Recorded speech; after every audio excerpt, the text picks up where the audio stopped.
कहानी की शुरुआत में हम समंदर में बहुत ही अजीबोगरीब क्रिएचर्स को देखते हैं जो कि धीरे धीरे शहर की ओर बढ़ रहे थे। इसके बाद हमें एक कपल को सोते हुए दिखाया जाता है और तभी एक पैरासाइट रेंगते हुए उस आदमी के कान में घुस जाता है, जिससे वो दर्द से चिल्लाने लगता है। लेकिन कुछ ही देर बाद नॉर्मल होकर वो दोबारा सो जाता है। खैर, अब यहाँ से सीन शिफ्ट होता है और हम कहानी के मेन कैरेक्टर को देखते हैं जिसका नाम सिंची होता है, जो कि अपने कानों में ईयरफोन्स लगाकर गाने सुन रहा था। और तभी वहाँ पर उसी की तरह एक और पैरासाइट उसके कानों में घुसने की कोशिश करता है, लेकिन ईयरफोन्स लगे होने की वजह से वो उसके कानों में घुस नहीं पाता। अब वो उसकी नाक के जरिए उसके शरीर में घुसने की कोशिश करता है और तभी सिंची जाग जाता है और वो डर के मारे उसे दूर फेंक देता है। और तभी वो अपने पास रखी एक बुक को उठाकर उस पैरासाइट को मारने की कोशिश करता है, लेकिन मारना तो छोड़ो, वो पैरासाइट उसे काटकर उसके शरीर के अंदर घुस जाता है। अब सिंची ये सब देखकर बहुत ज्यादा घबरा जाता है और वो उस पैरासाइट को रोकने के लिए अपने हाथ पर वायर्स लपेटने लगता है। और खैर, अब उसके चिल्लाने की आवाज सुनकर उसकी मॉम उसके पास आती है। वो उससे पूछती है कि क्या हुआ, जिस पर सिंची उन्हें बताता है कि मेरे हाथ के अंदर कुछ है। लेकिन वो चेक करती है तो उसके हाथ के अंदर कुछ भी नहीं होता, वो एकदम नॉर्मल होता है। अगले दिन ब्रेकफास्ट करते समय सिंची अपनी मॉम से कहता है कि मॉम, मेरे हाथ में कुछ गड़बड़ लग रही है। लेकिन उसकी मॉम उससे कहती है कि ऐसी कोई बात नहीं है, शायद तुम रात को सही से सो नहीं पाए। अब अगले सीन में हमें वही आदमी दिखाया जाता है जिसके कान में वो पैरासाइट गया था। वो आदमी अपनी वाइफ के पास जाता है और वो अपनी वाइफ को बहुत ही अजीब तरीके से घूरने लगता है। और तभी वो अपना मुंह खोलता है जो कि देखने में बहुत ही डरावना लग रहा था। उसका मुंह किसी क्रिएचर की तरह लग रहा था और इससे पहले कि उसकी वाइफ उससे कुछ कह पाती, वो अपनी वाइफ को खा जाता है। खैर, यहाँ से सीन शिफ्ट होता है और हम सिंची को देखते हैं जो कि अपने दोस्त के साथ स्कूल जा रहा था। लेकिन यहाँ पर सिंची की फ्रेंड शतोमी सिंची के बिहेवियर में बहुत बदलाव नोटिस करती है। क्लास में भी सिंची के साथ बहुत अजीब चीजें हो रही थी, जैसे कि वो अपनी नीचे पड़ी हुई इरेजर को उठाने के लिए जब हाथ बढ़ाता है तो अचानक उसका हाथ लंबा होकर उस इरेजर को उठा लेता है। और इतना ही नहीं, सिंची गेम खेलते वक्त बहुत ही दूर से बॉल को बास्केट कर देता है। अपनी पावर्स देखकर सिंची बहुत ज्यादा हैरान था। अब घर पहुंचकर सिंची इसके बारे में इंटरनेट पर सर्च करता है, लेकिन तभी वो अपने हाथ पर एक आंख को नोटिस करता है, लेकिन वो आंख एकदम से गायब हो जाती है। अब वो अपने हाथ को काटने की सोचता है, लेकिन तभी अचानक से उसका हाथ बहुत ही डरावने क्रिएचर में बदल जाता है।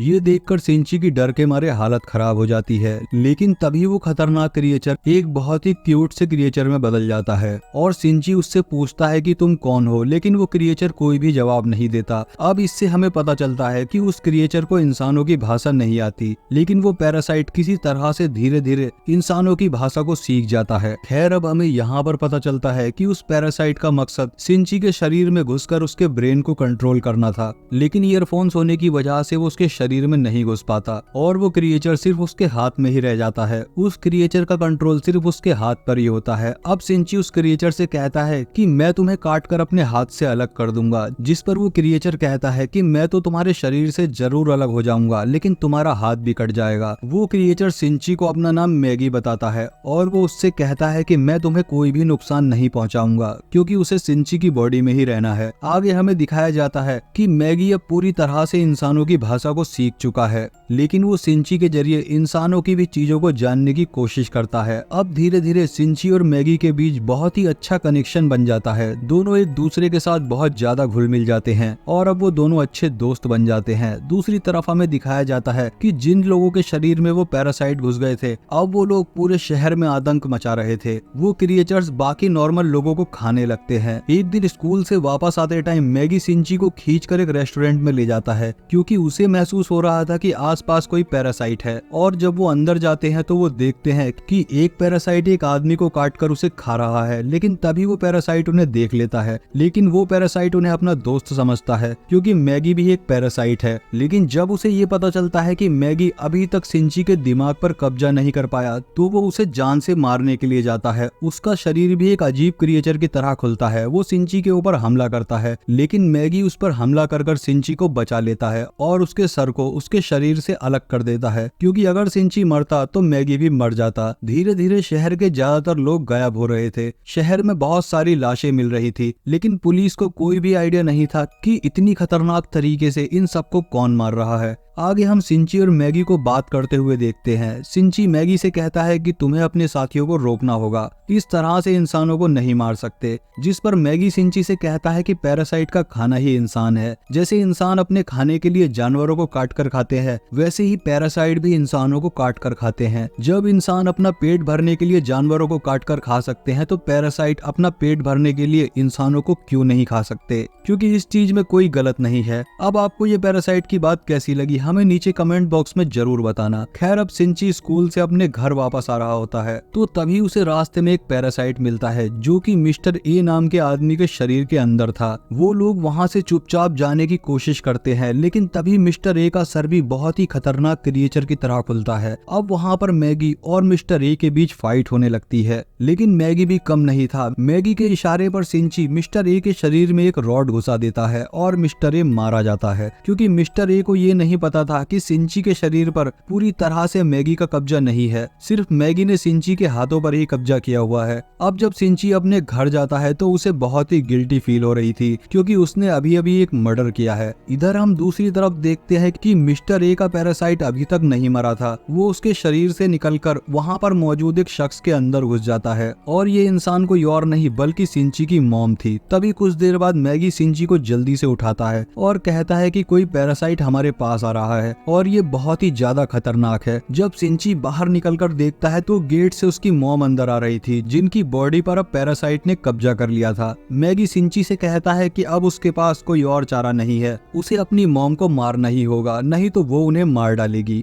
लेकिन सिंची ऐसा करने से मना कर देता है। तभी सिंची की मॉम का सर भी एक बहुत ही खतरनाक क्रिएचर की तरह खुलता है और वो सिंची पर हमला कर देती है, जिससे कि सिंची की छाती में बहुत ही गहरी चोट लग जाती है और अब वो यहाँ से चली जाती है। अगले दिन हम देखते हैं कि सिंची पूरी तरह से सही सलामत था, जैसे कि उसके साथ कुछ हुआ ही ना हो। दरअसल ऐसा इसलिए हुआ क्योंकि मैगी ने अपने सेल से सिंची के घाव को भर दिया था और अब सिंची का सिर्फ एक ही मकसद था कि अपनी मॉम को ढूंढकर मिस्टर ए के पैरासाइट को खत्म करना। अब सिंची अपनी मॉम को बहुत ज्यादा ढूंढता है, लेकिन उसे अपनी मॉम का ठिकाना नहीं मिलता। अब मैगी बताता है कि उसे पूरे दिन में कम से कम 4 घंटे का रेस्ट चाहिए और वो 4 घंटे के लिए सो जाएगा, और ये नींद कभी भी आ सकती है। इस बीच अगर किसी पैरासाइट ने हमला किया तो मैं तुम्हारी मदद नहीं कर पाऊंगा और तुम्हें अकेले ही उस पैरासाइट से निपटना होगा। इधर हमें दूसरी तरफ दिखाया जाता है कि मेयर की बॉडी पर भी एक पैरासाइट ने कब्जा कर लिया है, ताकि वो इलेक्शन जीतकर पूरे शहर पर कंट्रोल कर सके। अब स्कूल में सतोमी सिंची को एक लड़के सीमाता से मिलवाती है। जब स्कूल में पेंटिंग क्लास चल रही होती है,